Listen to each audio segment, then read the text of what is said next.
Today, I'm going to show you how to create a YouTube thumbnail on the CapCut PC app, step by step, even if you're a complete beginner. This is a super easy method for making clean, clickable thumbnails for your videos without needing any advanced design skills.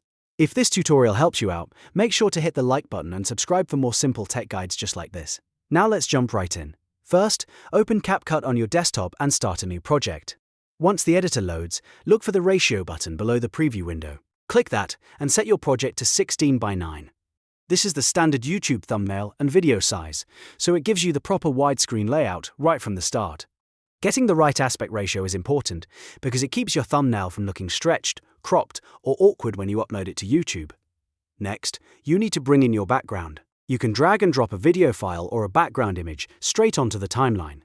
If you're using a video, that gives you the option to freeze a frame and turn it into a thumbnail. If you're using an image, that works great too, especially if you already have a clean background to build on. Now, if you're using your own video, move the playhead to the exact frame you want for the thumbnail. Scrub through until you find a moment that looks clear, sharp, and visually interesting. Once you find that perfect frame, hover over the video clip in the timeline and click the cover pencil icon on the right side of the timeline. This is one of the easiest ways to set a thumbnail frame inside CapCut, because it lets you choose the exact image that will represent your content.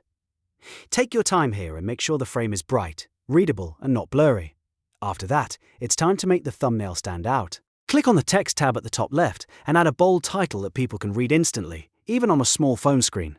Keep your text short, strong, and easy to understand. Use large fonts, high contrast colors, and if needed, add shadows or outlines so the words pop against the background. You can also use the Stickers tab to add arrows, shapes, emojis, or other graphics that help direct attention to the most important part of the thumbnail. These little design touches can make a big difference in click-through rate because they help your thumbnail look more dynamic and professional.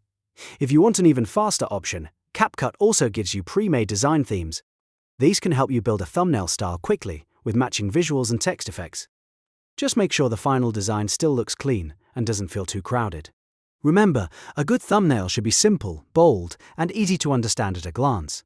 Keep the main subject visible, keep the text short, and make sure the design supports the message of your video. Once you're happy with how everything looks, you have two easy options to save it. You can use the export feature and select JPG format, which is perfect for a thumbnail image. Or, if you prefer, you can simply take a screenshot of your finished design and crop it to 1280 by 720 dimensions, which is the standard YouTube thumbnail size. Either method works, so choose the one that feels easiest for you. And that's it. You've now learned how to create a YouTube thumbnail on the CapCut PC app from start to finish. If this video helped you, please hit like, subscribe, and turn on notifications so you don't miss the next tutorial. Thanks for watching, and I'll see you in the next one.